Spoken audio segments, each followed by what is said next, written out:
बस यीशु में आप सबको सलाम।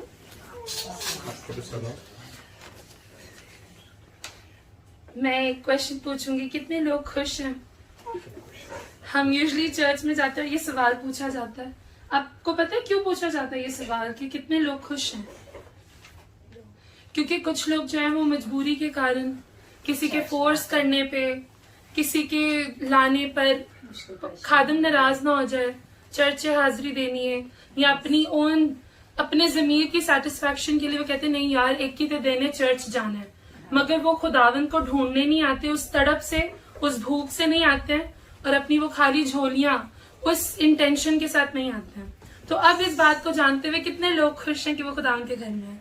आमीन। खुदावन ने हमें कोविड से बचाए रखा, हर किस्म की गंदी नापाक बीमारियों से, एक्सीडेंट से, हर चीज से बचाए रखा, इस मुल्क में रखा।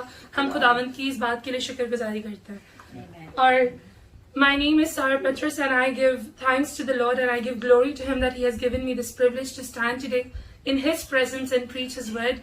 I'm very glad and I'm rejoicing that I came to the house of the Lord. And I hope that you all who are watching me live and who are here are also rejoiced to be in the presence of the Lord, because it's a great privilege for us in this humankind to be in His presence. Amen? Amen. So today my topic is modern day Ruth. आज का जो मेरा topic है वो है जदीद दौर की Ruth. And when I just gave this topic to Pastor that I'll be preaching on this last Sunday, and Jeremiah came up to me and he was like, why do you always have to preach on women? और मेरा जो आज का topic है वो है जदीद दौर की रूथ. और Jeremiah मेरे पास आके कहता है कि सारा दीदी, why you always have to preach on Ruth? आपको हमेशा औरतों पर सॉरी कलाम क्यों देना है? और मैंने इस बात को सोचा कि क्यों मैं हमेशा जो है खुदावन का रूह मुझे इस बात के लिए तैयार करता है. एक चीज कि I am a woman my self, मैं खुद एक लड़की हूं, तो जो कलाम आपको बरकत नहीं देता वो किसी के लिए भी बाइस बरकत का बाइस नहीं बन सकता. तो पहले उस कलाम से आप बरकत पाते हैं और फिर आप वो कलाम दूसरे तक मुंतकिल करते हैं. So the word that you have always to preach, you first get blessed and then you bless other people. So woman is a person who plays a great role in the household, because she is the one who actually increases the generation. वो एक माँ, एक औरत जो होती है वो कलाम का बीज अपने बच्चों की जिंदगी में बोती है. इसलिए एक औरत का खुदावन के कलाम को समझना बहुत जरूरी है. Comparatively to a man, women की ज्यादा बड़ी रिस्पॉन्सिबिलिटी होती है कि वो कलाम को, खुदा के भेदों को समझे, ताकि खुदावन की फौजों को, उन नस्लों को खुदावन के कलाम के लिए तैयार करे. आमीन. अब हम जाएंगे अपनी टॉपिक की तरफ और मैं चाहूंगी कि आप मेरे साथ खुदावन का कलाम खोलें. I would like now you to go to the topic and we'll be reading from the book of Ruth, because we are talking about Ruth. So my central verse for today would be Ruth chapter number 1, 8 to 18 verse. Ruth उसका पहला बाब, उसकी 8 से लेकर 18 आयत तक.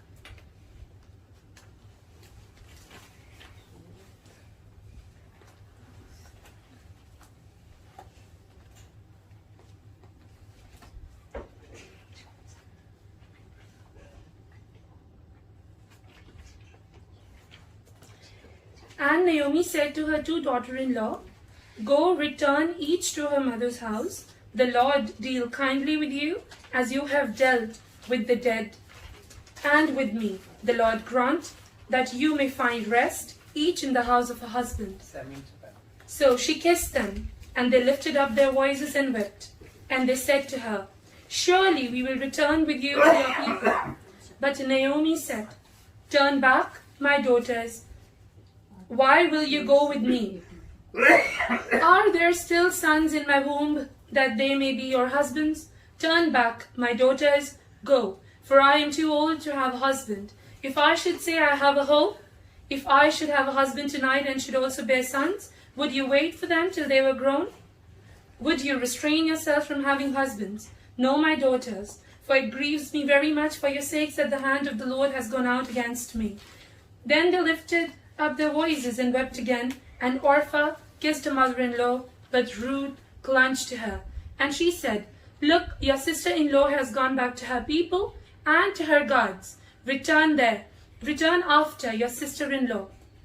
But Ruth said, Entreat me not to leave you or to turn back from following after you. For wherever you go, I will go, and wherever you lodge, I will lodge. Your people shall be my people, and your God my God. Where you die, I will die, and there will be I buried. The Lord do so to me, and more also, if anything but death parts you and me. When she saw that she was determined to go with her, she stopped speaking to her. Amen.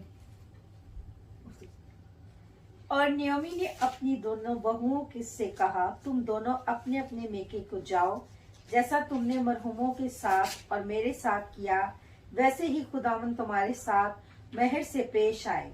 खुदावन ये करे कि तुमको अपने अपने शोहर के घर में आराम मिले। तब उसने उनको चूमा और वो चिल्ला चिल्ला कर रोने लगी। फिर उन दोनों ने उससे कहा, नहीं, बल्कि हम तेरे साथ लौट कर तेरे लोगों में जाएंगी।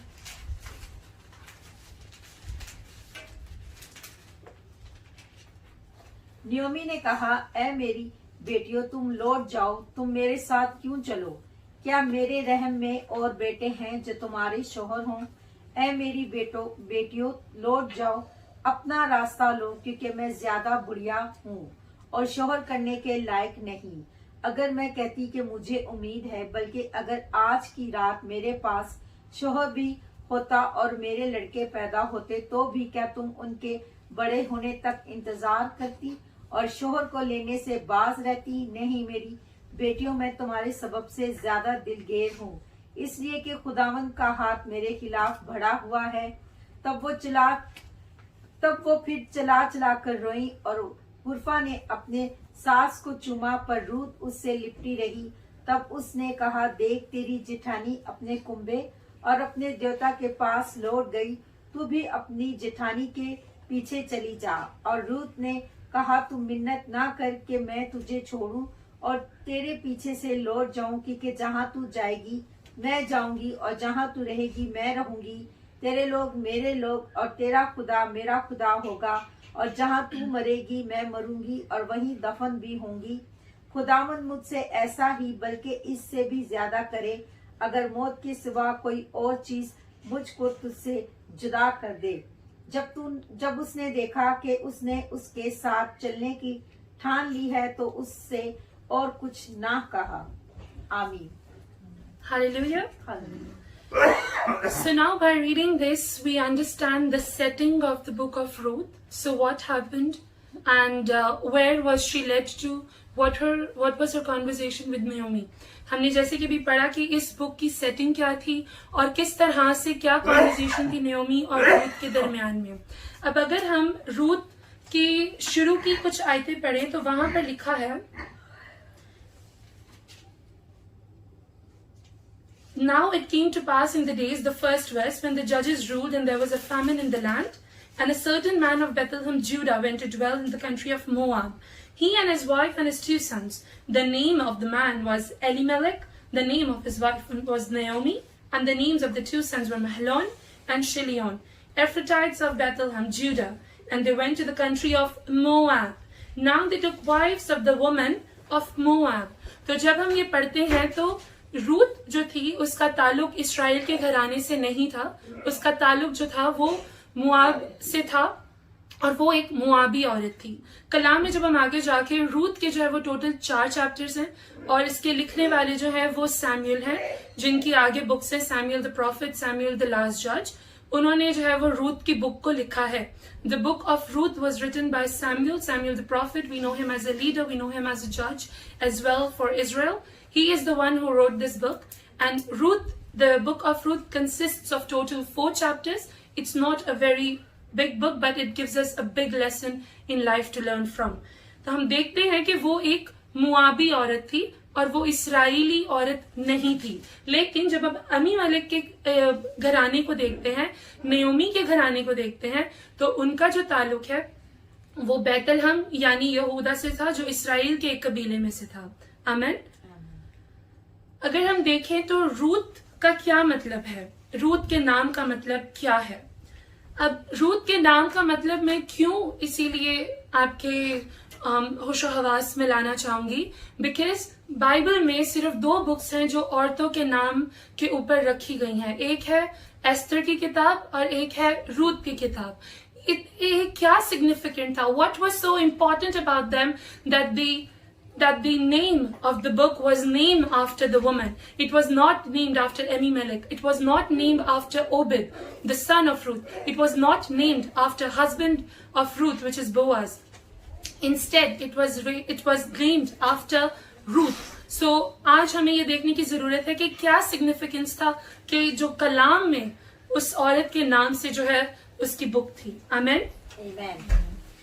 मैं चाहूंगी कि हम पहले देखें कि मुआबी जो है, मुआब का मुल्क है, मुआबी जो है ये कबीला, ये कहाँ से निकला है, ये नेशन कहाँ से निकली है. हम जाएंगे पैदाइश उसका 19 बाब उसकी 30 से लेके 38 आयत तक. Genesis 19:30 to 38.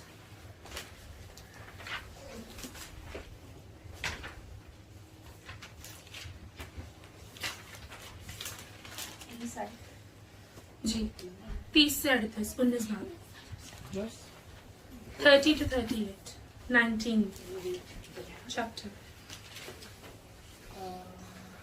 Chapter 19, verse number 30 to 30. And Lot went up out of Zoar and dwelt in the mountain, and his 2 daughters with him. For he feared to dwell in Zoar, and he dwelt in a cave, and he and his 2 daughters and the firstborn said unto the younger, Our father is old, and there is not a man in the earth to come in unto us after the manner of all the earth. Come, let us make our father drink wine, and we will lie with him, that we may preserve seed of our father. And they made their father drink wine that night, and the firstborn went in and lay with her father, and he preserved not when she lay down, nor when she arose.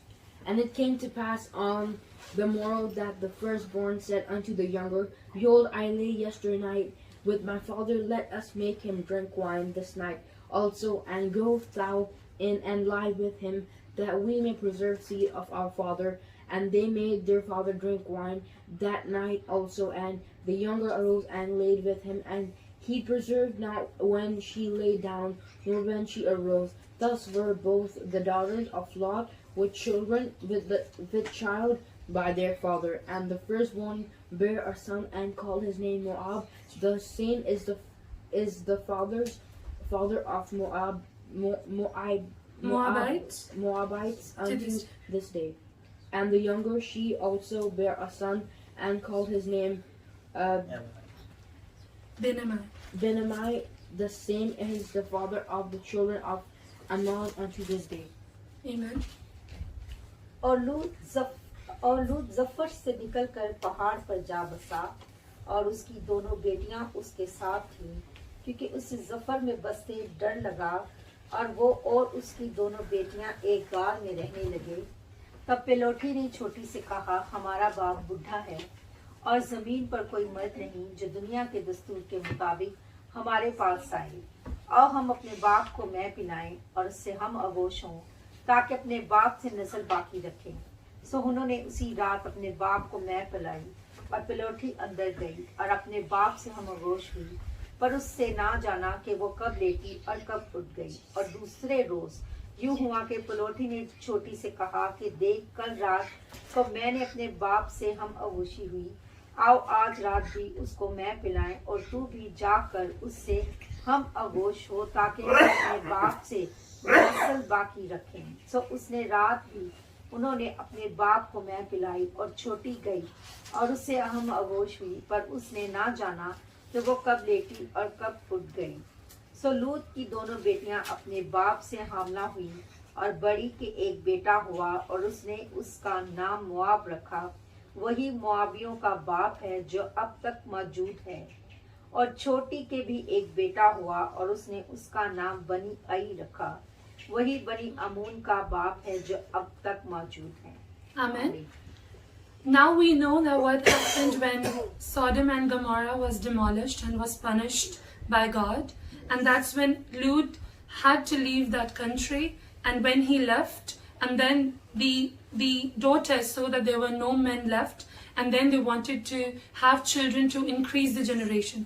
हम जब देखते हैं कि सदोम और Gomorrah को तबाह किया गया, गारत किया गया, खुदावन ने उनको सजा दी, और तब जब वहां से लूत गया, वो अपनी बीवी और खुद और 2 बेटियों के साथ निकला था।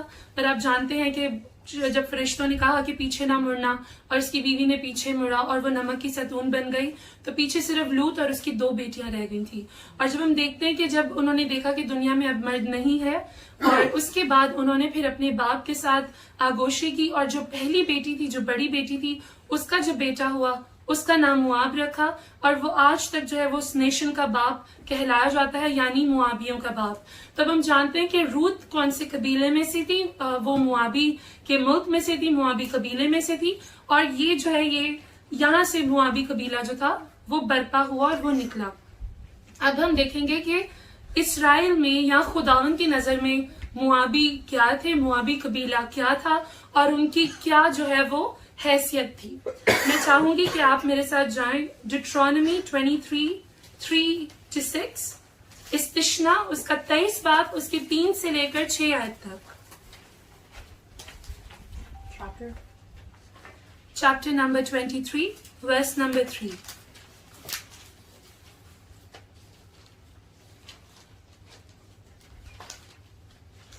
कोई अमूली या मुआबी खुदाउन की जमात में दाखिल ना हो, 10वीं पुश्त तक उनकी नस्ल में से कोई खुदाउन की जमात में कभी आने ना पाए।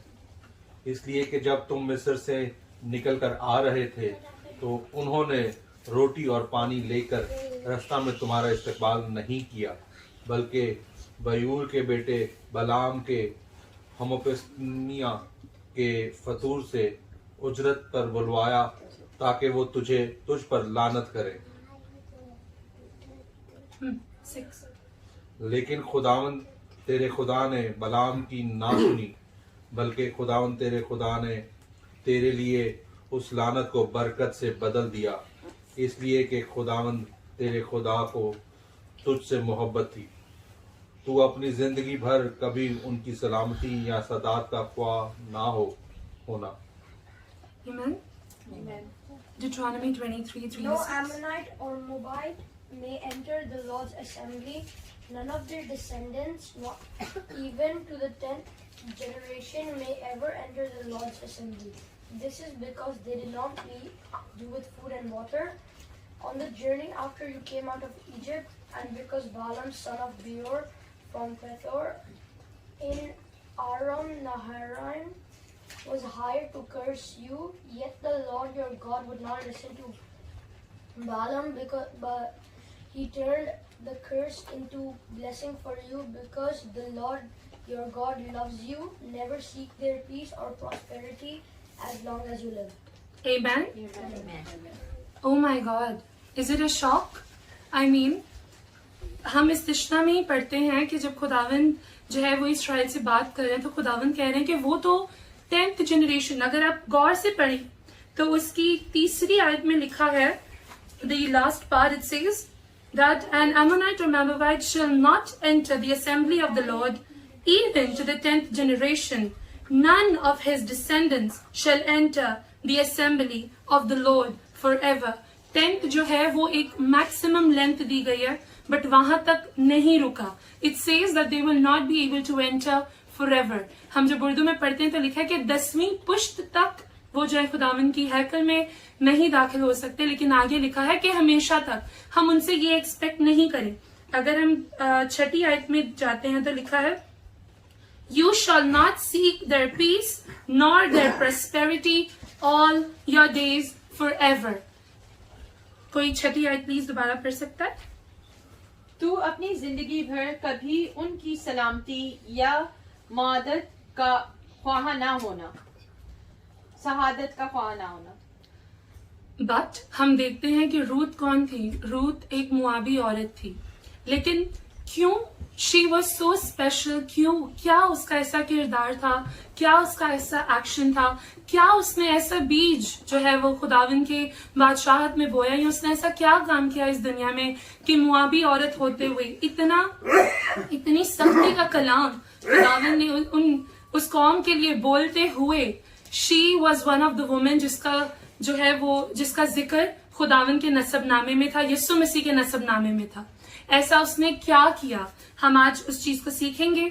और कुछ और चीजें हैं जो मैं कलाम रेडी करी थी, खुदावंद ने मुझे सिखाई। अगर आप उसको जानते हैं, खुदावंद आपको बहुत बरकत दे, और अगर नहीं जानते, क्योंकि मैं भी नहीं जानती थी, तो खुदावंद उसके वसीला से भी हम सबको बरकत दे। हालेलुया। अब मैं चाहूंगी कि हम लोग जाएं जेनेसिस में, मैथ्यू में।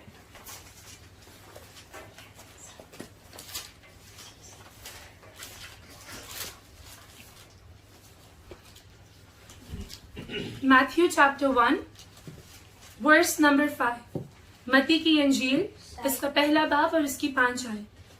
And और and Solomon Salmon fathered Boaz by Rahab, Boaz fathered Obed by Ruth, Obed fathered Jesse. Amen. और सलमून से बोज रहाब से पैदा हुआ, और बोइज से उबैद रूत से पैदा हुआ, और उबैद से यस्सी पैदा हुआ, और यस्सी से दाऊद बादशाह पैदा हुआ। Amen. तो जो रूथ थी, according to the genealogy of Jesus, she was the grandmother of David. Amen. एक मुआबी औरत जो थी वो दाऊद की परदादी थी।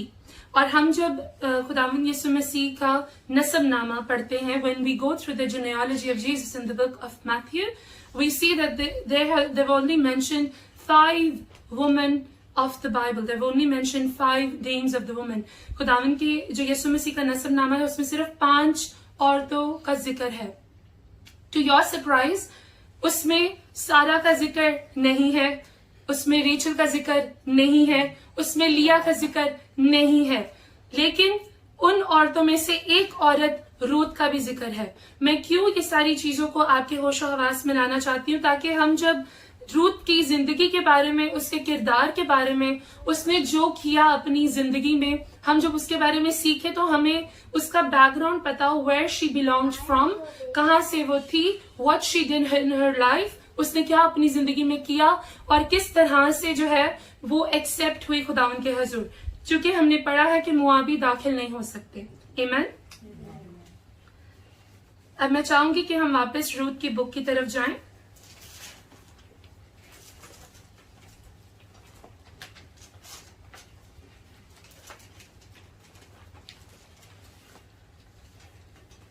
जैसा कि मैंने बताया कि रूत की बुक के जो है वो 4 चैप्टर्स हैं। As I've said that the book of Ruth has 4 chapters. हमने ये भी देखा कि मुआबी जो है वो खुदावन की हैकल में दाखिल नहीं हो सकते थे, और उसके ओबीडियंस की वजह से जो उसने नियोमी के साथ की, उसकी लॉयल्टी की वजह से जो उसने नियोमी के साथ की, उस कर्स को उसने अपनी जिंदगी में एक ब्लेसिंग के तौर पर रिसीव किया। Amen. 10वीं जनरेशन खुदावन के हजूर नहीं जा सकती थी। हम आज के जमाने में इस चीज को समझ नहीं सकते हैं, क्योंकि वो दौर कुछ और था, आज का दौर कुछ और है। हम फजल के दौर में हैं। हम नहीं समझ सकते कि अलैदगी का मतलब क्या है। किसी को ये कह देना कि आप या आपकी 10 पुश्तें खुदावन की हैकल में दाखिल नहीं हो सकती, how discriminating this can be, how hurtful this can be, how left out this can be, how ignored this can be. हम आज के जमाने में इस चीज को नहीं समझ पाते हैं कि अगर हम किसी को बोल दें कि आप और आपकी 10 पुश्तें और पता नहीं कब तक आप खुदावन की हैकल में दाखिल नहीं हो सकते। But this is what God has said to Israel, do not allow them. They are not allowed. But Ruth पर खुदावन ने फजल किया, रूत पर खुदावन ने नजर की, रूत पर खुदावन ने रहम किया, और उसने इस कर्स को अपनी जिंदगी में एक ब्लेसिंग लिया। But what was the key to the blessing? ऐसा उसने क्या किया कि वो उस कर्स को अपनी जिंदगी में रिवर्स कर पाती, और वो खुदावन यीशु मसीह के नसबनामे में इस लायक होती कि उस नसबनामे में अपना नाम दर्ज करवा पाए। आमीन।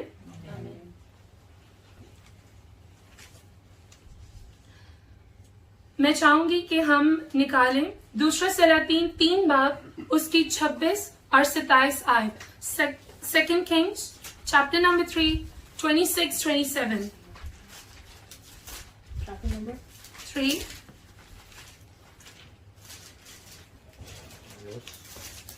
26-27। And when the king of Moab saw that the battle was too sore for him, he took with him 700 men that drew swords to break through even unto the king of Edom, but they could not. Then he took his eldest son that should have reigned in his stead, and offered him for a burnt offering upon the wall, and there was great indignation against Israel, and they departed from him and returned to their own land.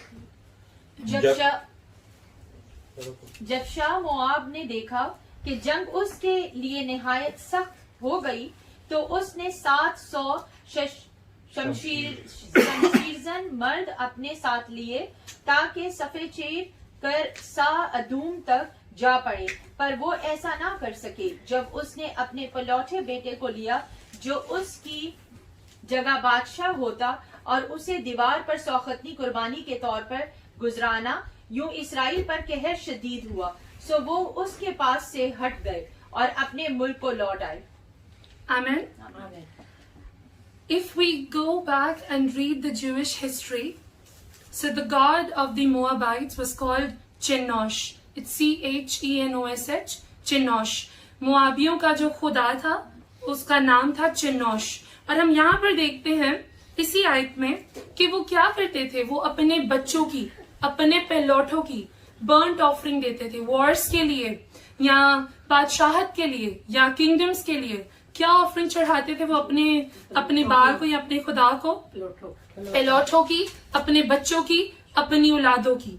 अब जब हम देखते हैं कि जब रूत की शादी जो है वो एलीमेलेक के घराने में होती है, when we see that Ruth got married in a tribe, in a family which is totally opposite to which she was raised in. She was raised as a Moabite woman. वो जो है एक मुआबी औरत। अब जब हम जैसे फॉर एग्जाम्पल मैं पाकिस्तान से हूँ, तो जो मेरा कल्चर है, जो मेरा रिलीजन है, मैं उसमें बड़ी होंगी। अगर मेरी शादी कल को किसी और कल्चर में या कंट्री में होती है, it will be very different for me to adopt it.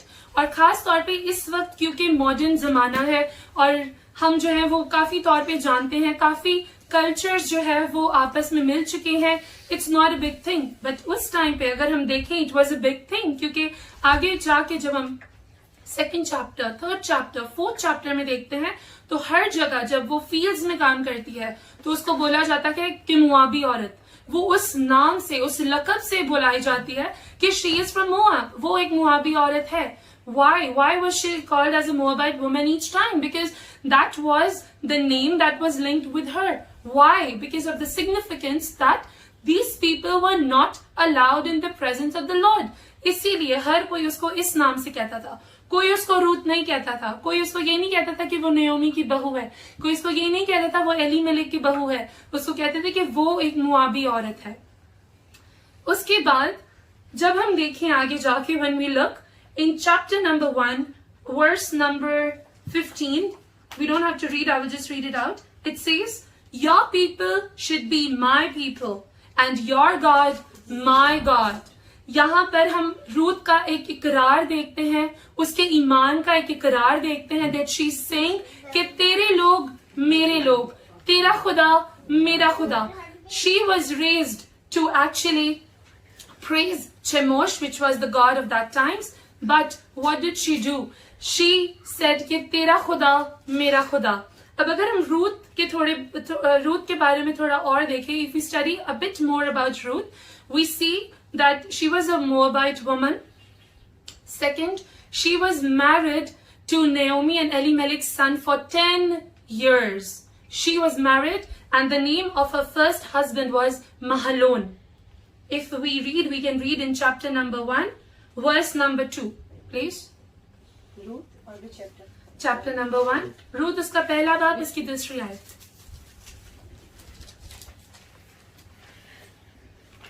Which chapter? Chapter number 1, verse number 2. And the name The man's name was Elimelech, and his wife's name was Naomi. The names of his 2 sons were Mahlon and Chilion. They were Ephrathites from Bethlehem in Judah. They entered the land of Moab and settled there. Amen.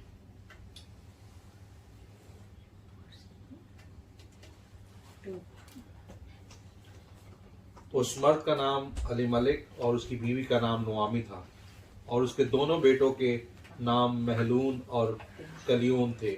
ये यहूदा के बैतलहम के इफराती थे, सो वो मोआब के मुल्क में आकर रहने लगे। Amen. यहाँ पर हम देखते हैं कि जब बैतलहम और जूदा में, अगर हम इस शुरू में पढ़ें तो इस्राएल में जब फैमिन आया, जब काल पड़ा, तो एलीमेलेक और उसकी family they move out to Moab और वहां पे रूत के साथ शादी की। तो यहाँ पर हम देखते हैं कि जो उसके शौहर का नाम था वो महलून था। अगर हम आगे पढ़ें तो she was married for 10 years। उसकी शादी जो थी, उसकी शादी हुई महलून के साथ और वो उसकी बीवी रही 10 साल तक। क्या कलाम हमें बताता है कि रूत की कोई औलाद थी महलून से? नहीं। आमेन। अब जब हम आगे जाके देखेंगे तो उसकी मैं चाहती हूँ कि आप एक दफा चले जाएं प्लीज, 4 बाब की 13 आयत में। रूत 4 बाब उसकी 13 आयत, Ruth 4:13। So Boaz took Ruth and she became his wife, and when he went into her, the Lord gave her conception and she bore a son. So boys ने रूत को लिया और वो उसकी बीवी बनी, और उसने उससे खलूत की, और खुदावन के फजल से वो हामला हुई और उसके बेटा हुआ। Amen. यहाँ पर हम देखते हैं कि she did not bore a son or a daughter or any child from Mahlon, क्योंकि उस पर उस वक्त खुदावन का फजल इस बात के लिए नहीं था। जब उसकी शादी बोआज के साथ हुई, उस पर फजल हुआ और तब उससे बेटा हुआ। आमीन। तो यहाँ पर हम देखते हैं, अगर हम, क्योंकि मेरा टॉपिक है मॉडर्न डे रूथ, तो मैं चाहती हूँ कि मैं आपको ये बताऊं या आपके होश हवास में लाऊं इस बात को कि हम जो है अपने मिरेकल्स में बहुत जल्दी करते हैं। हम कहते हैं कि बस आज हमने ये बीज बोया है, आज हमने ये दुआ की है, कल ये बात हो जाए। But Ruth had to wait for her miracle for 10 years after she got married. क्या हम सब्र करते हैं? नहीं करते, including me. If we read the book, the Bible, हम कलाम की कोई भी बुक देख लें, कोई भी मिरेकल देख लें, it happens when you least expect it. ये तब होता है, जो भी हमारी जिंदगी में मौजे होते हैं, ये तब होते हैं जब उनको लीस्ट एक्सपेक्ट कर रहे होते हैं। क्यों?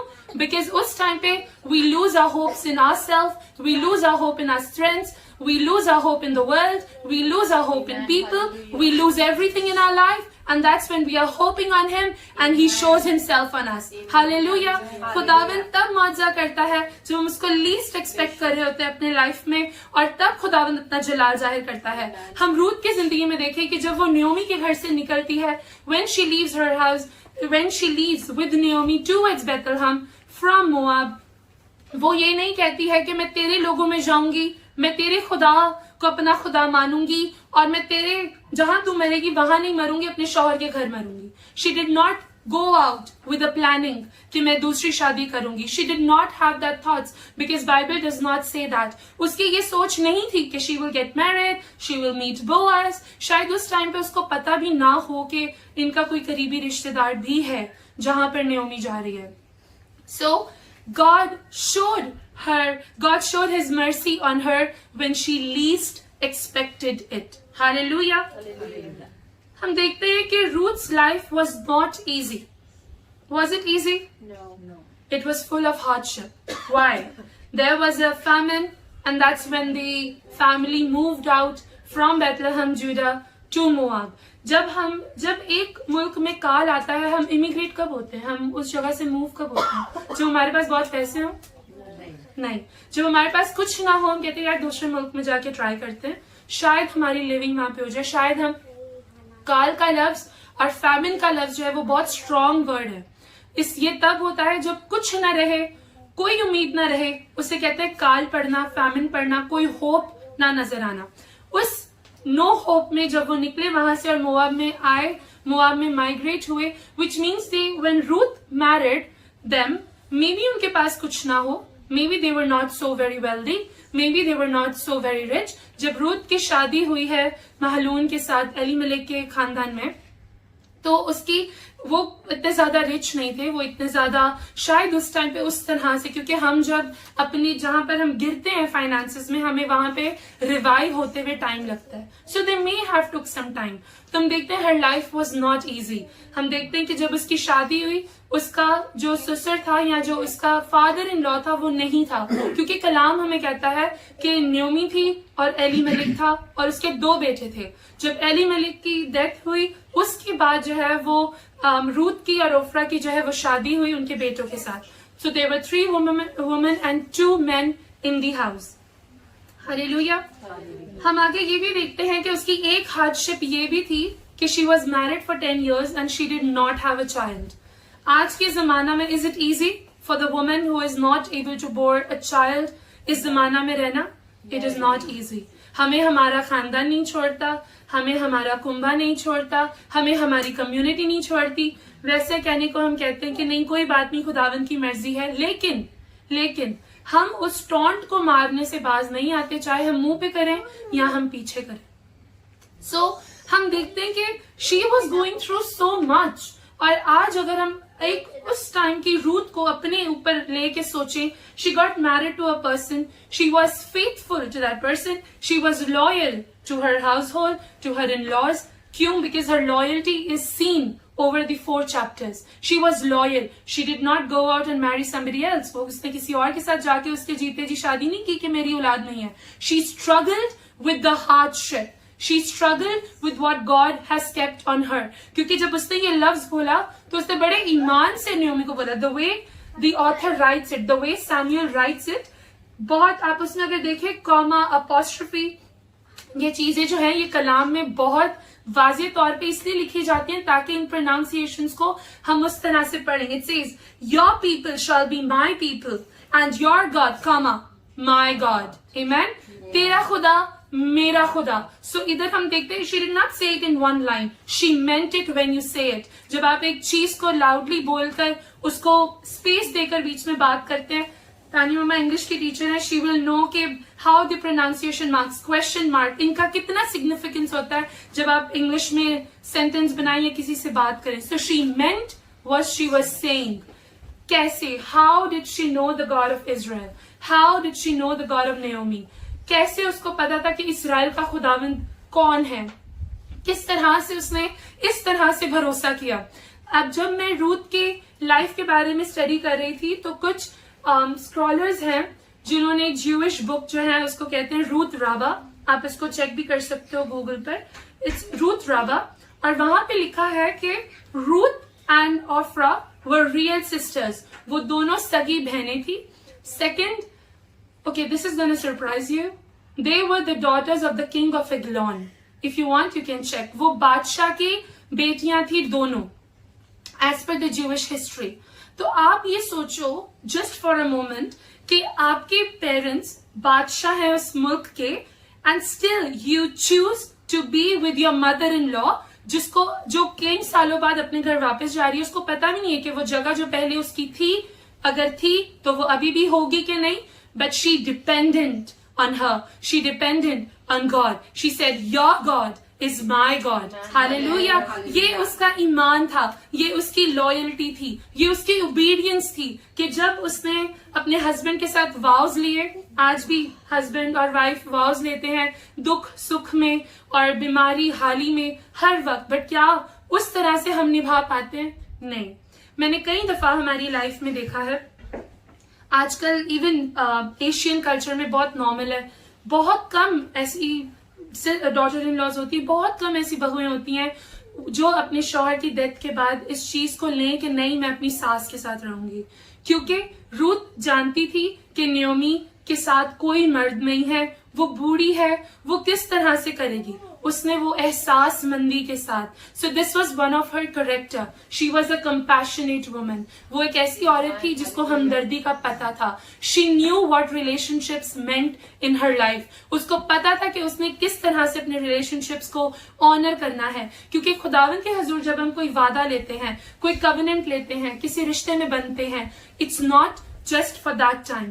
जब हम कहते हैं कि till death do us apart, so we need to mean it, जब हम कहते हैं कि मरते दम तक, so we need to mean it. Here we see her loyalty towards her husband, we see her loyalty towards her mother-in-law. हम उसकी एक क्वालिटी यहाँ पे देखते हैं, that she was compassionate, वो एक हमदर्द औरत थी, उसके अंदर हमदर्दी थी, किसके लिए? नियोमी के लिए। आमेन। अब हम देखते हैं कि going to a new place for Ruth was not easy. आज अगर हम जाते हैं और हमारी, अगर मेरी फॉर एग्जाम्पल या किसी भी लड़की की किसी फॉरेन कंट्री में शादी होती है, पेरेंट्स इतनी जल्दी अलाउ करते हैं कि यार परदेश छोड़ जाएंगे, पता नहीं कैंज होएगा, इतनी देर लगेगी प्लेन पे आते, 2 दिन लग जाएंगे, भेजना चाहिए कि नहीं, पहला थोड़ा रुक जाइए, शादी में थोड़े साल हो जाने के बाद। बहुत सुनते हैं हम अपने ही कल्चर में, हम देखते हैं इवन शादी के बाद जो है वो इतनी जल्दी इस चीज को मेंटली एक्सेप्ट नहीं कर पाते, इमोशनली एक्सेप्ट नहीं कर पाते कि हमारी बेटी जो है वो इतनी दूर जाए। तो हम देखते हैं कि she was a daughter of a king and she was ready to go with her mother in law, वो एक बादशाह की बेटी थी and she was ready to go अपनी सास के साथ एक ऐसे मुल्क में which is a foreign country, जो कोई जानता नहीं है। प्लस आई एम श्योर कि रूथ को पता होगा इस बात का कि she will not be accepted, right, क्योंकि वो जानती थी कि इसराइल में मुआवियों का क्या क्या वहां पर मकाम है, कैसे वो उस तरह से इंट्रोड्यूस हुए हैं। But what did she do despite of knowing everything, इसके बावजूद कि वो सब जानती, कि उसको नहीं पता उसने जाके मेहनत करनी है, वो एक बादशाह की बेटी थी, वी डोंट नो कि उसने कभी स्टेप नीचे रखा भी होगा, प्रिंसेस थी वो, we don't know how her life was when she was unmarried, but after marriage her sacrifices, उसके बाद हम देखते हैं despite she knew that Moabites are rejected, वो एक रिजेक्ट की हुई कौम है, बट इन सब चीजों को वो नजरअंदाज करते हुए she walked straight up to Naomi। ये नहीं था कि उसको मजबूर किया गया कि वो जाए साथ, ये उसकी अपनी पर्सनल चॉइस थी जिसपे उसने किया। और हम देखते हैं कि उसके पहले बाप में नेओमी 11 आयत में कहती है कि तुम लौट जाओ, अपने मायके लौट जाओ, गो बैक, अपने शौहरों के घर तुम उसी तरह से इज्जत पाओ, उसी तरह से आराम पाओ जिस तरह से तुमने मुझे दिया। लेकिन यहाँ पर जो उसकी बड़ी बहन है, वी सी कि वो चली जाती है, but Ruth says it's written in the word she clunged to her। क्लंज का मतलब होता है कि किसी को पकड़ लेना, किसी को ना छोड़ना, क्लंज का मतलब है ग्रिप कर लेना। So she clutched her कि नहीं, I will go with you। So she was determined, वो अपने फैसले में डगमगाई नहीं, she knew what she's about to face, लेकिन उसका वो भरोसा था, उसका वो ईमान था खुदावन पर। मैं जब इस चीज को पढ़ रही थी, so what I एकदम मेरे जो है it really popped out of this passage, पहले चैप्टर के अंदर से, she was married for 10 years। क्यों खास तौर पे इस चीज का जिक्र किया गया, she was married for 10 years, because she was being prepared for something great for 10 years। उसको इसराइली लोगों में रहकर, उनके खानदान में रहकर उन चीजों को सीखना था, उस खुदा के कामों को सुनना था, उसको खुदावन उसको प्रिपेयर होना था, because what she was about to birth with Boaz was something great. क्योंकि जब बोआज और रूथ की शादी हुई, they bore Obed bore Jesse then birthed David। तो जो उसने करना था that was really great। तो उसकी preparation और उसकी preparation के द्वारा जो उसकी hardships थी, even that was not easy। Amen। Amen।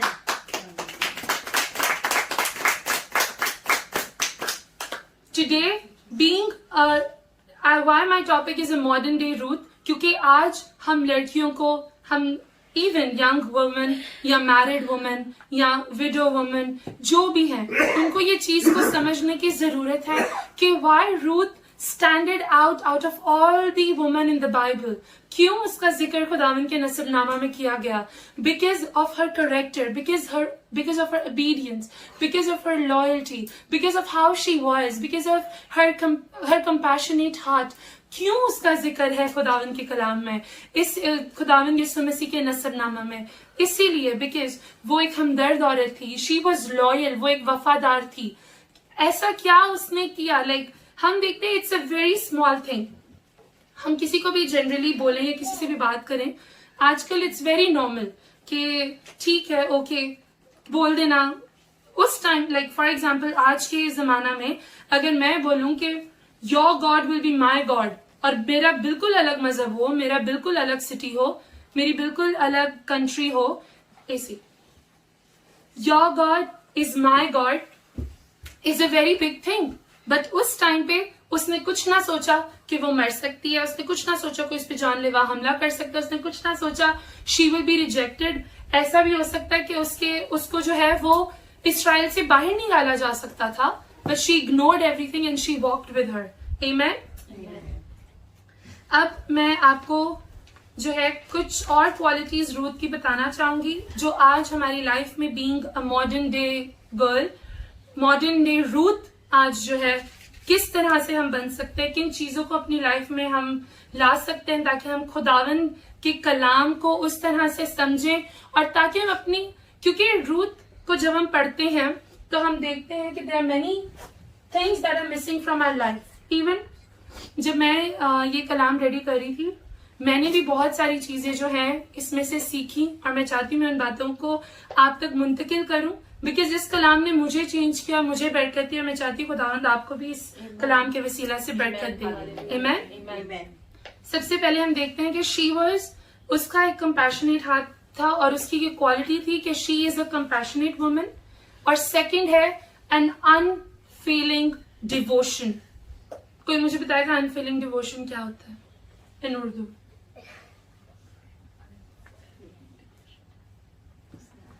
Okay, compassion, हमदर्दी, होने वाली जज्बा, जज्बा, ना खत्म होने वाला जज्बा. और we can say never give up, कभी ना हार मानने वाली. बेलौस के साथ डिवोशन. ओके, अनफेलिंग डिवोशन, अकीदत, जज्बा, और उस तरह से उस पैशन के साथ उस चीज को लेके चलना. उसकी ये अनफेलिंग डिवोशन थी कि उसने नयोमी का साथ नहीं छोड़ा. Second, she was determined. अहाता करना, अहद करना. She knew what she was talking about. उसने अपना फैसला, ये नहीं कि हम जब कलाम में देखते तो they walked from Moab to Bethlehem. वो घोड़ों पर या वो घोड़ों पर या किसी डोंकी राइड पर, जो उस टाइम पर बहुत ही नॉर्मल थी, कॉमन थी, उन्होंने वो मीन्स ऑफ ट्रांसपोर्ट नहीं लिया. दे वो वॉकिंग. तो इसका मतलब है कि she might have changed her mind in the middle of the way. वो अपने डिसीजन को चेंज कर सकती थी. She did have time and she did have an option, but Ruth was determined कि नहीं, मैंने ये फैसला लिया है and I am going with her no matter what. Amen. तो आज अगर हम अपनी लाइफ में देखें, आर वी कंपैशनेट इनफ? आपको पता है हमदर्दी किसको बोलते हैं? हमदर्दी एहसास करना, किसी का अपना समझना, एहसास फील करना. ओके, और कंपैशनेट होना, और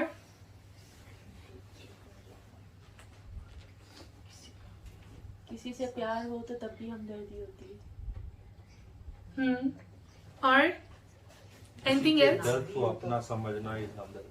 Any reference from Bible that someone wants to give for compassion? Jesus.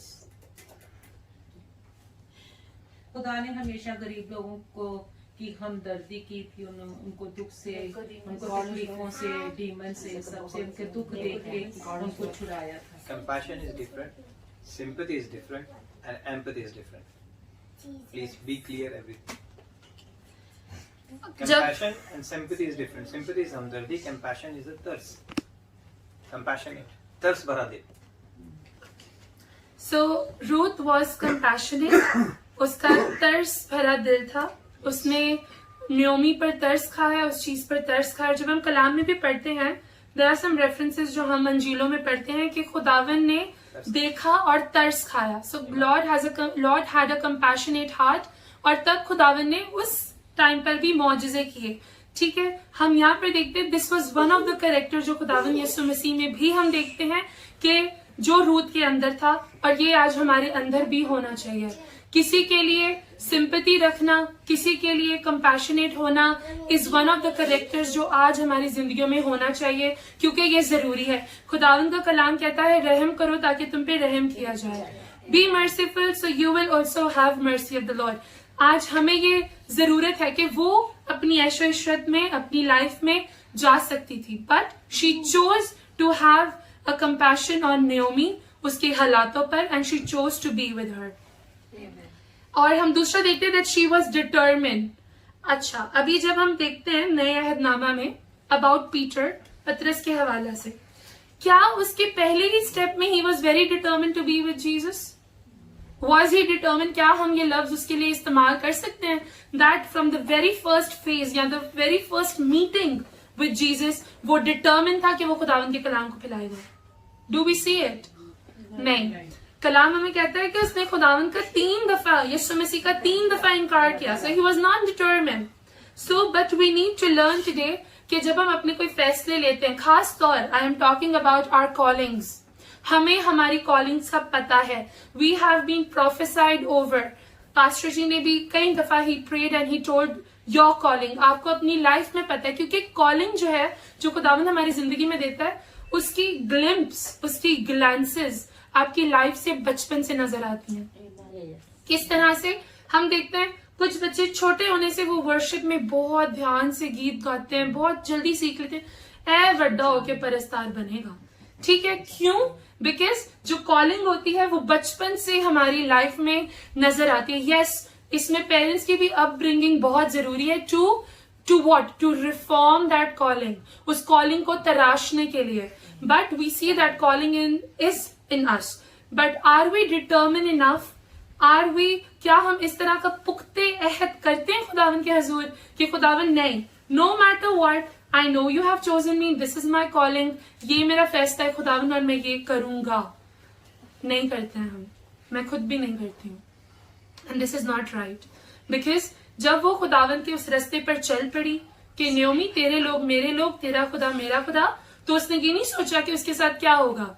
She said whatsoever it is, I am determined, मैं अपना फैसला नहीं चेंज करूंगी, this is what my Ahad is, ये मैंने अहाता किया है। आमीन। और अगली हम उसके एक बहुत ही ये खूबसूरत सिफ्त देखते थे, शी वॉज वेरी हम्बल। ये हम कहाँ पे देखते हैं? मैं चाहूंगी कि हम रूथ की बुक में जाएं वापस।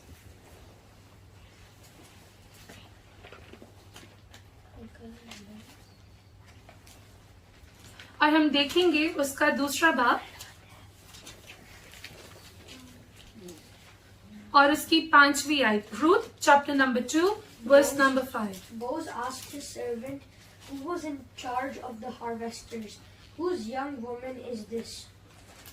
फिर बोइज ने अपने उस नौकर से जो काटने वालों पर मुकर्रर था पूछा, ये किसकी लड़की है?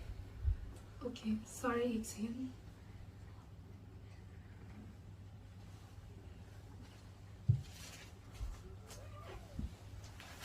ओके, हम 6 आयत से लेकर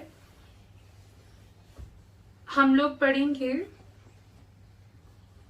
9 आयत तक। The servant answered, she is the young Moabite woman who returned with Naomi from the land of Moab. She asked, will you let me gather fallen grain among the bundles behind the harvesters?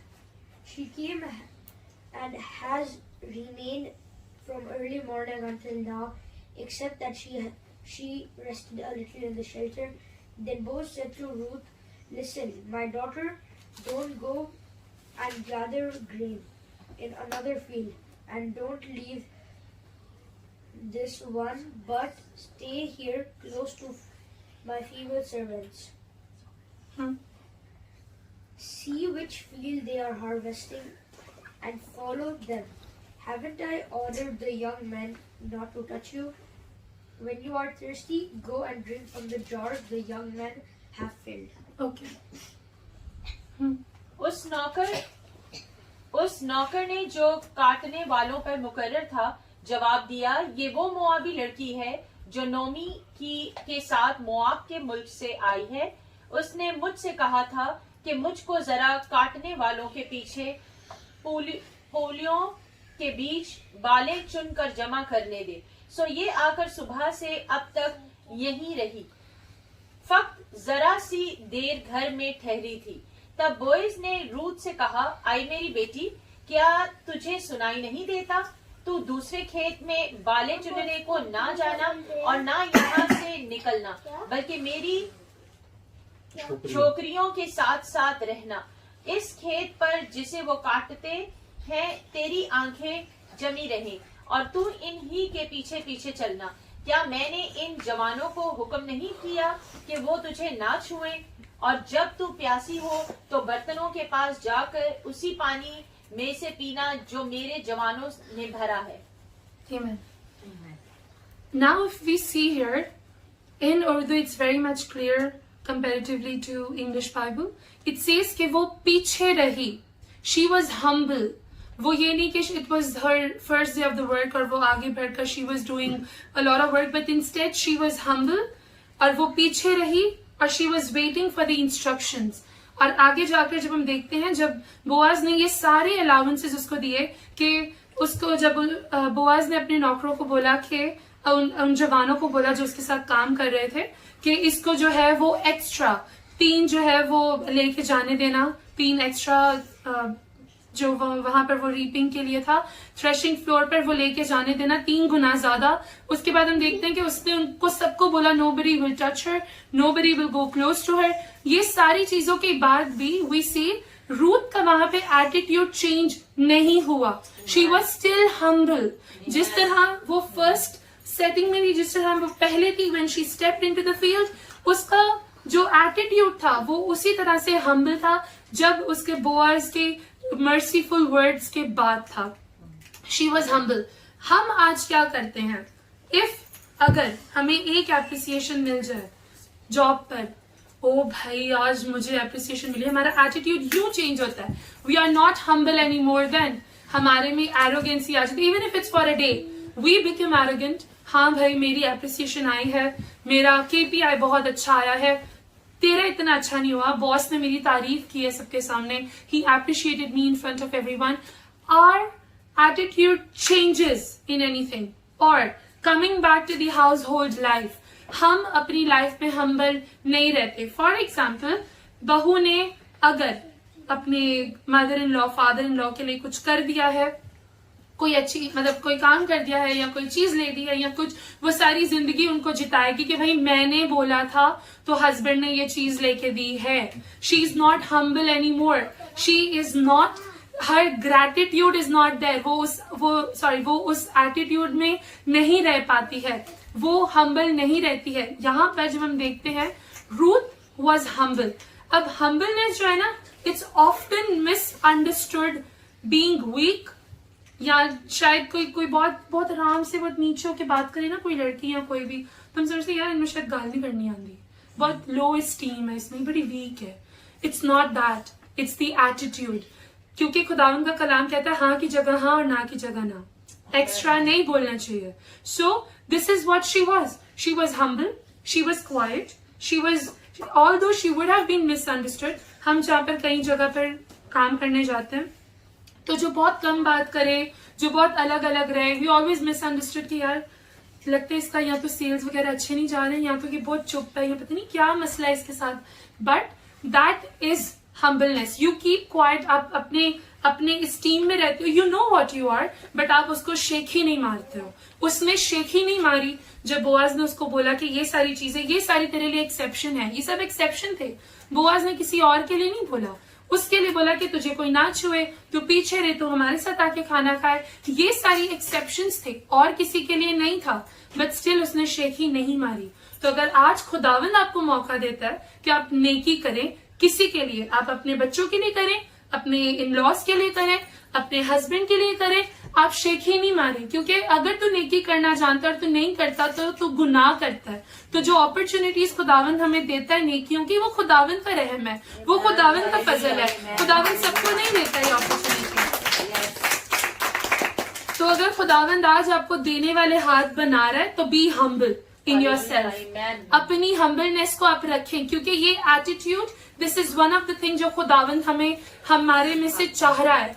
खुदावंद जो है वो कहते हैं उठी हुई आंखें खुदावंद को नहीं पसंद। वी शुड, हम कोई काम करके ये ना करें कि हमने ये किया, नहीं, we always need to humble ourselves, चाहे वो हमारे रिलेशनशिप्स हो, हमारा वर्क प्लेस हो, हमारी चर्च गैदरिंग हो, या हमारी हाउस होल्ड की जिंदगी हो। आमेन। हम देखते हैं कि रूथ वॉज हार्ड वर्किंग, वो सुबह से लेकर शाम तक काम करती थी। वहां पे नहीं लिखा कि वो सुबह चली जाती थी दोपहर को आ जाती थी, क्योंकि बोअज को तो पता चल गया था कि वो न्योमी के रिश्तेदारों में से, but she did not take and leverage on that. उसने उस चीज का नाजायज फायदा नहीं उठाया। Her hard working attitude did not change, she was the same, her attitude of being a hard working woman did not change. वो जो थी एक हार्ड वर्किंग औरत थी। हम आगे देखते हैं, रूथ उसका 2 बाप उसकी 12 आए। Ruth chapter number 2 verse number 12। खुदावंद तेरे काम का बदला दे, बल्कि खुदावंद इस्राएल के खुदा की तरफ से, जिसके पैरों के नीचे तू पनाह के लिए आई है, तुझको पूरा अजर मिले। Amen. Amen. May the Lord reward you for what you have done, and may you receive a full reward from the Lord, God of Israel, under whose wings you have come for refuge. Amen. अब मैं चाहूंगी कि हम जाएं नए अहदनामा में, कुलसियों उसका 3 बाप उसकी 23 आयत, Colossians chapter number 3 verse number 23। Chapter number 3 verse 23। And whatsoever ye do, do it heartily as to the Lord, and do not unto men. क्योंकि तुम मर गए और तुम्हारी जिंदगी मसीह के साथ खुदा में पोशीदा है। Sorry, can we read 24 as well? Sorry. Knowing that of the Lord ye shall receive the reward of the inheritance, for ye serve the Lord Christ. Amen. क्योंकि तुम जानते हो कि खुदावन की तरफ से इसके बदला में तुमको मिरास मिलेगी, तुम खुदावन मसीह की खिदमत करते रहो। Amen. Amen.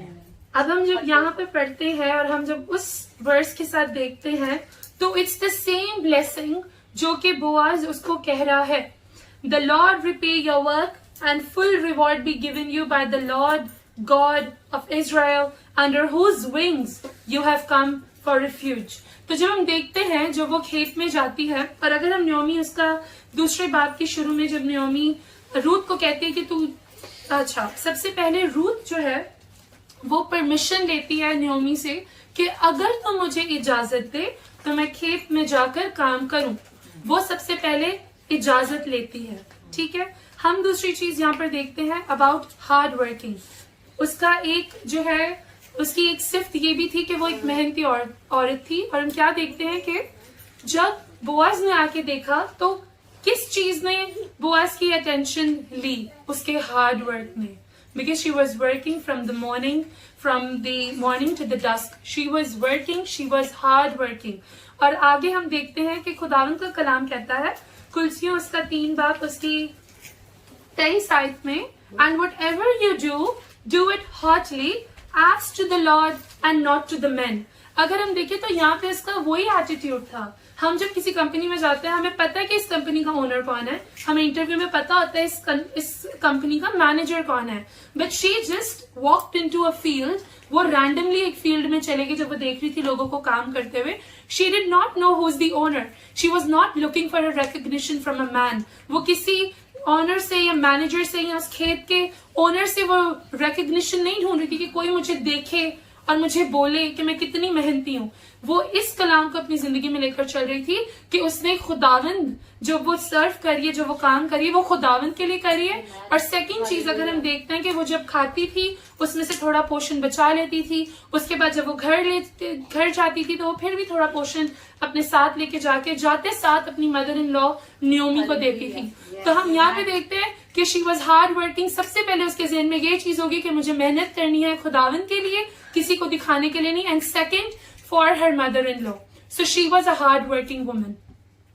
वो ये अगर वो चाहती तो वो ये भी कर सकती थी कि वो लेट उठती, उसको क्या था, न्योमी जाके मेहनत करती ना करती कोई जरूरी नहीं था, बट उसने इस चीज को अपनी रिस्पॉन्सिबिलिटी समझा, उसने उस कंपैशनेट एटीट्यूड को अपनी जिंदगी में जो है वो न्यूट्रल रखा, ना नीचे जाने दिया, उसको उसी तरह से उसने जिंदगी में रखा कि नहीं, अगर मैं उस चीज को लेकर चली हूं तो मुझे उसके लिए मेहनत भी करनी है, मुझे उसके लिए उसका साथ भी देना है, मुझे उसके लिए उसकी बात भी सुननी है, वो मेरी सास है, मुझे उसकी इजाजत भी लेनी है और जो वो बोले मुझे वो करना है। और वो ये चीजें ये उसकी कुछ क्वालिटीज जो है वो रूथ की, which made her stand out of other woman, ये उसकी क्वालिटीज थी जो खुदावन ने देखी और आज उसका नाम जो है वो किताब जो बाइबल में है वो लिखा गया है। हालेलुया, आमीन, हालेलुया। आगे हम देखते हैं कि शी वॉज लॉयल, वो वफादार थी। लॉयल, हम उसकी लॉयल्टी तो फर्स्ट चैप्टर में से ही देख लेते हैं, that she was loyal to her husband, she did not go out and look for another man to have children, she was loyal. Second, she was not looking for a husband after her husband died. वो किसी दूसरी शादी के लिए mentally तौर पे तैयार नहीं हो रही थी, क्योंकि जब नियोमी उनको कहती है कि तू जा, अपने घर जा, तो अपने शौहर के घर उसी तरह आराम पाए जिस तरह से तूने मुझे दिया। इसका मतलब नियोमी सोच रही है रूथ और ओपरा के लिए, बट रूथ अपने लिए नहीं सोच रही है ऐसी कोई बात। Amen. So she was loyal to the covenant she had with her husband. कि जब एक औरत की जब शादी होती है फैमिली के साथ, अक्सर हमारे कल्चर में ना हमारी माएं हमें सिखाती हैं लाइक 12-13 की एज से ना अपवर्ड्स, कि जब लड़की की शादी होती है, लड़की की शादी सिर्फ हस्बैंड से नहीं होती, पूरे खानदान से होती है। तो लिटरली आप जो कवेनेंट उस ऑल्टर पे आप अपने हस्बैंड के साथ ले रहे होते हो, आप सिर्फ हस्बैंड के साथ नहीं ले रहे होते हो, आप उनकी फैमिली के साथ, which is immediate family of course, उसके साथ ले रहे होते हो, उसके बहन भाई, उसके मदर, उसके फादर, उनके साथ ले रहे होते। तो यहाँ पे रूथ ने उन वादों को निभाया। So she was loyal to the promises she made on the altar with her husband. Hallelujah. I would like कि आप चाहें रूथ, उसका दूसरा बाब, उसकी 10 आयत। What? Root. 10 verse till तब 12. वो ऊंधे मुंह गिरी और जमीन पर सरनगू होकर उससे कहा, क्या बाइस है कि तू मुझ पर करम की नजर करके मेरी खबर लेता है, हालांकि मैं परदेसन हूँ। Then she fell on her face and bowed herself to the ground, and said unto him, Why have I found grace in thine eyes, that thou shouldest take knowledge of me, seeing I am a stranger? And Boaz answered and said unto her, It had fully been shewed me at all that thou hast done unto thy mother-in-law since the death of thine husband, and how thou hast loved thy father and thy mother and the land of thy nativity, and art come unto a people which thou knewest not heretofore.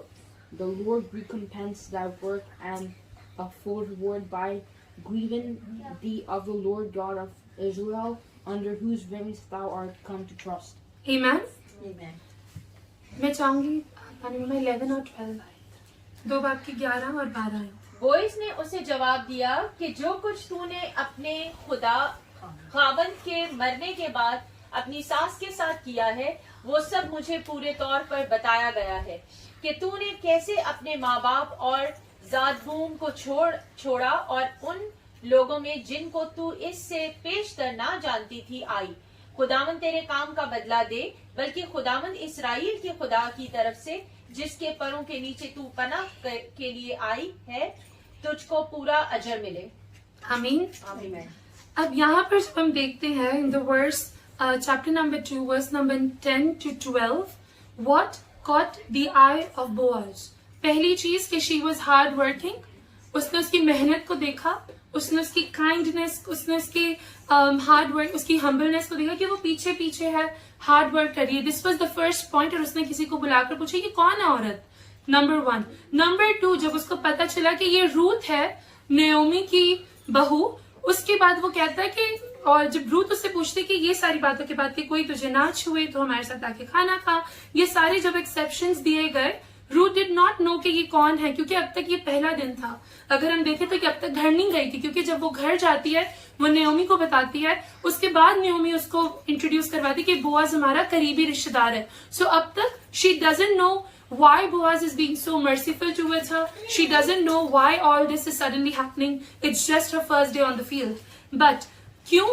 She was known for her hard work. She was known for her humbleness. And third thing we see is that she was known for her loyalty. Amen. क्योंकि she was loyal, और उसने कहा कि मैं जानता हूं कि तूने अपनी मदर इन लॉ के साथ या अपनी सास के साथ कैसा सलूक किया है, तू किस तरह से आई है। तो इस चीज को भी बोआज ने जो है वो रिकॉग्नाइज किया। आमेन। तो आज हमें अपनी लाइफ में ये चीजें सीखना समझना बहुत जरूरी है, बिकॉज हम जनरली ये बात सीखते हैं, सुनते हैं कि सीखने की कोई उम्र नहीं होती है। हम हर एज में सीखते हैं, हम हर एज में अपने आप को इम्प्रोवाइज कर सकते हैं, अपने आप को एक बेहतर इंसान बना सकते हैं। और अगर हम अपने आप को खुदावन के ही कलाम से बेहतर इंसान बनाएं तो क्या ही बड़ी बात है, क्योंकि दुनिया के सारे सब्जेक्ट इस कलाम में से लिए गए हैं। अगर इस कलाम में से अपनी जिंदगी को हम तरतीब देने लग जाएं, आई नो कि ये जो क्वालिटीज हमारी लाइफ में है, अगर इनमें से सारी ही फॉर एग्जाम्पल मिसिंग है, so it's difficult to attain all of them in your life, but it's okay. You can start with one step, एक दफा के खुदावन तो मुझे तर्स भरा दिल दे, खुदावन मैं रिश्तों में तरस खाऊं, मैं तेरे लोगों पे तरस खाऊं। Start with one step and खुदावन जरूर आपको बढ़ाएंगे अपने जलाल के लिए। आमेन। हम देखते हैं कि she was a kind woman, वो एक बाखलूस और बामुरव्वत औरत थी। क्यों? Because she was very kind to people around her. She was very kind. हम नहीं देखते कि फील्ड में कहीं भी उसका कोई जिक्र हो कि उसके बाद भी इवन उसके एटीट्यूड में नयोमी के साथ, या उसने नयोमी को जिताया हो, या उसने कुछ भी ऐसे कोई उसके करेक्टर में एक भी फ्लॉ यहाँ पर कलाम में लिखा जाए कि नहीं एक उसमें ये गलती थी कि उसमें ये नहीं था। No, in the word of God, in this book she is perfect. उसमें वो सारी क्वालिटीज हैं जो आज अगर हम एक औरत होते हुए, even if we are single, married, unmarried, divorced, widowed, whatsoever, ये चीजें अगर हम अपनी लाइफ में ले आएंगे तो definitely we will be recognized in the eyes of the Lord. हम उसकी 7वीं सिर्फ देखते हैं कि she was a courageous woman. वो एक बहादुर औरत थी। किस तरह से हम देखते हैं, एक मुल्क से दूसरे मुल्क जाना, I'm sure कि she would have dispute with her father, कि वो एक बादशाह की बेटी होते हुए she will leave everything and she will go to a place where she doesn't know. This is one. She एक बहादुर औरत थी कि उसने डिसीजन लिया कि जो भी हो I will go. हम सेकंड उसकी बहादुरी देखते हैं कि जब नयोमी ने कहा कि तू बोआज के पैरों में जाकर लेट और उसको बोल के अपनी चादर तुझ पे फैलाए, वो बहादुर थी। उसने इस बात को सीखा, इस बात को लिया नयोमी से। उसने इस चीज की फिक्र नहीं की कि अगर कोई रात के पहर में मुझे देख ले तो क्या होगा। उसने हुक्म माना, क्योंकि कलाम में लिखा है कि हुक्म मानना कुर्बानी से बेहतर है। वो ये सारी चीजें कर रही है, सारे सैक्रिफाइसेस कर रही है, घर छोड़ दिया, मुल्क छोड़ दिया, काम कर रही है, हुक्म नहीं मान रही है। So what's the point. उसने हुक्म माना, उसने उस बहादुरी का मुजाहरा किया, उसने हमें दिखाया कि शी वाज करेजियस। आज हम अपनी कॉलिंग के लिए डिसीजंस नहीं ले पाते। खुदावन ने हमारे लिए फुल टाइम मिनिस्ट्रीज रखी हैं, but we are scared, we are not courageous enough to leave our jobs, to leave the source of income। के कैसे होगा? क्योंकि खुदावन का कलाम ये भी कहता है कि उन परिंदों को देखो जो ना बीजते हैं ना मेहनत करते हैं, मैं अपनी मुट्ठी खोल के उनको भी देता हूँ। So today, if that's your calling, full-time ministry, if that's what God is looking on from you, I would request you that be courageous into this step and be determined, क्योंकि ये होना बहुत जरूरी है। बहादुरी लेकर उसको उस तरह से ना चलना is not the right part. आप ठोकर का बायस खुद के लिए भी बनेंगे और अपने खानदान के लिए भी बनेंगे। अगर आप इतने करेजियस हैं, जो कि होने चाहिए, if you are called for that, you should take up the step और आप अपने फैसलों में डिटर्मिन रहें। हालेलुया। और मैं बस लास्ट में ये कंक्लूड करना चाहूंगी अबाउट रूथ कि she waited for 10 years for her miracle. She waited for that. अगर हम उसका एक कॉन्ट्रडिक्ट एक एग्जाम्पल ले लें, if she would have gone out, got married to somebody else, और ये डिसीजन ना लेती कि मैं नयोमी के साथ आऊं, she would have aborted the plan of the God. खुदावन का वो जो एक मौजज़ा, जो वो एक कलाम और एक कॉलिंग वो अपनी जिंदगी में लेकर चल रही थी, which was birthing inside of her, which was grooming her, which was preparing her for something great, अगर वो उस obedience में ना चलती, वो उस loyalty में ना चलती, वो उस determination में ना चलती, तो उसके बाद वो खुदा की उस कॉलिंग को abort कर देती अपनी लाइफ से। खुदावन का कलाम, खुदावन का काम जो है वो नहीं रुकना था, खुदावन ने किसी और को इस्तेमाल करना था, बट शी अंडरस्टूड कि there is something great for me. अगर खुदावन दुश्मनों के कबीले में से उसको इसराइल के घराना की बहू होने का फजल बख्शा है, तो this is the plan of the God, there is something great coming. Amen. अगर आप आज इस मुल्क में हैं, अगर आप आज इस कलीसिया में हैं, आप जिस भी कलीसिया में हैं, अगर आप आज कहीं पर जुड़े हैं, there is a plan, wait for the right time, because जब एक प्रेगनेंसी का एक वक्त होता है 9 months, if it happens even 1 day before, जो लोग मेडिकल से हैं, they know that the pregnancy gets aborted. वो 9 months या 9 months प्लस से होना चाहिए। You may have to wait for the time limit that God has set. You may have to wait for some more years, but do not take yourself out. Be determined, be focused, because your miracle is coming. Your miracle is in your mouth. और जिस तरह से Ruth ने Obed को जो है वो जन्म दिया, और उस तरह से 3rd नस्ल से डेविड आया, और उसके बाद उसी नसबनामे से जो है उसी ट्राइब से, उसी कबीले से यीशु मसीह आए, तो आपका मौजज़ा, आपके आने वाली जनरेशंस आज आपके हाथों में है। ये क्वालिटीज अपने में बिल्ड करना आपके अपने हाथों में है। May God bless you and use you for his glory. Deliver कर दिया है ना, कुछ छोड़ा नहीं है। श्योर, चले, वेरी गुड। मैं 2-3 चीजें इसमें ऐड करना चाहूंगा, अगर आप मुझे इजाजत दें सारा, हाँ? ताकि हम और डिटेल से 2-3 चीजें जो है बहुत इंपॉर्टेंट है। हमने एक साइड देखी है खुदावन यीशु के नसबनामे की औरत की तरफ से, लेकिन मैं चाहता हूं कि आपको ये भी पता हो कि मर्द की तरफ से भी सारी चीजें गड़बड़ थी। जो मर्द की तरफ से था वो भी जो था, खुदावन जो था कि वो पाक जो था ना, उस नसबनामे से नहीं आया था। यहूदा के कबीला के अंदर से खुदावंद आया था, लेकिन यहूदा के बेटा जो था वो उसकी बहू से जो बेटा था उसमें से आया था। जो बेटा यहूदा की बहू से हुआ था, यहूदा की बहू का नाम था तिमर। तिमर से जो बेटा पैदा हुआ था उससे उसका नसबनामा चला था। तो इसका मतलब है कि जो भी हमारी जिंदगी में पास्ट गलती खताएं हो जाती हैं, कुछ भी हो जाए, खुदावन कहीं ना कहीं ऐसा लिंक बनाता है कि वो हमारी जिंदगी में अपना जलाल जाहिर करता है। मैं चाहता हूं कि आप एक बार इसे देखें ताकि आपको पता चल जाए कि यहूदा के कबीला के अंदर से यीशु जो पैदा हुआ है वो एक उसके नसबनामे से नहीं पैदा, उसके बेटों में से नहीं पैदा, उसकी बहू के अंदर से जो बेटा पैदा हुआ था जिसका नाम फारिस था, उसके नसबनामा से यीशु पैदा हुआ।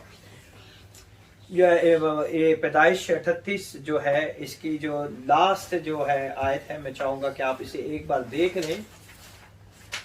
जब उसकी बहू प्रेग्नेंट हुई तो उसके लिए बहुत सारी चीजें हुई, क्योंकि वो पूरी डिटेल नहीं मैं बताऊंगा, लेकिन मैं आपको ये बताना चाहता हूँ कि जब उसके ससुर ने अपने बहू के साथ मुबाशरत की तो वो प्रेग्नेंट हामला हुई, और उसके बाद क्या हुआ ये पूरे गांव में बात मशहूर हो गई। लेकिन ये तमर के हक में जो था रास्तबाजी गिना गया था, ये उसके हक में रास्तबाजी गिना गया था, ये उसका गुनाह नहीं गिना गया था।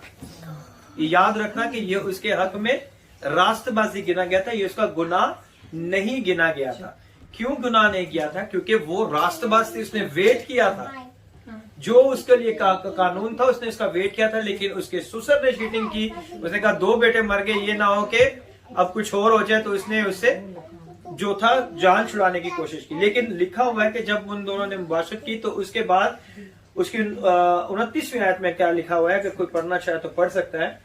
कौन सा बात है? 38 बाप और उसकी 29 आयत। और यूं हुआ कि उसने अपना हाथ फिर खींच लिया, इतने में उसका भाई पैदा हुआ तब वो दाई बोल उठी कि तू कैसे जबरदस्ती निकल पड़ा है। सो उसका नाम क्या रखा गया? फारस रखा गया। सो फारस का नसब नामा जो है रूत के साथ ऐड है। जो रूत का नसब नामा है, और रूप जो है मुआबी से, जिस तरह सारा ने बहुत अच्छा एक्सप्लेन किया है, लेकिन जो फारस का नसब नामा है वो यहूदा और तमर का नसब नामा है। वो सुसर और उसकी बहू के अंदर से जो बेटा पैदा हुआ उसमें से है। अगर आप रूत की ही किताब में देखें तो उसमें भी इसका जिक्र है। रूत की किताब में अगर आप 18वीं आयत में देखें तो उसमें लिखा कि फारस का नसब नामा।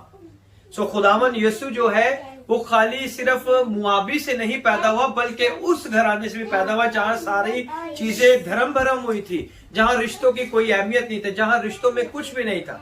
तो इसमें लिखा हुआ है कि फारस का नसब नामा भी रूत के साथ जो है लिंक किया गया, ताकि दोनों जो घराने हैं इन घरानों के अंदर से खुदावन का नसब नामा। फिर जो जो रूत थी, जैसे कि इसने बताया कि 10 पुश्त तक वो नहीं अंदर आ सकते, मुआबी और अमूनी। रूत जो थी 11वीं पुश्त थी। रूत जो थी वो कौन सी पुश्त थी? 11वीं पुश्त थी। और बोआज कौन सा था? वो भी 11वीं पुश्त में था। अगर आप देखें तो बोआज के बाद कौन पैदा हुआ? ओबेद।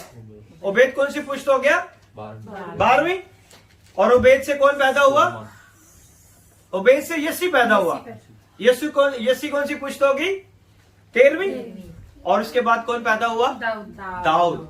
दाऊद कौन सी पुश्त हो गई? अब ये 14वीं पुश्त हो गई दाऊद। इसका मतलब कि जिस तरह खुदा के कलाम में लिखा है कि 10 पुश्त तक मुआबी अंदर ना आए, तो रूत जो थी वो 11वीं पुश्त थी। ये बहुत बड़ी चीजें हैं जो हम सीख सकते हैं। रूत जो थी 11वीं पुश्त में था और बोआज भी 11वीं पुश्त में था। ये दोनों कौन सी पुश्त में थे? 11वीं पुश्त में थे। क्योंकि खुदावन के कलाम में अगर हम मत्ती रसूल के नसब नामे में जिसमें हमने सीखा है उसकी 17वीं आयत में देखें तो आपको पता चलेगा कि पस सब पुश्तें इब्राहिम से दाऊद तक कितनी हुई? 14 पुश्तें हुई। तो 11वीं पुश्त में बोअज था और 11वीं पुश्त में ही रूत थी।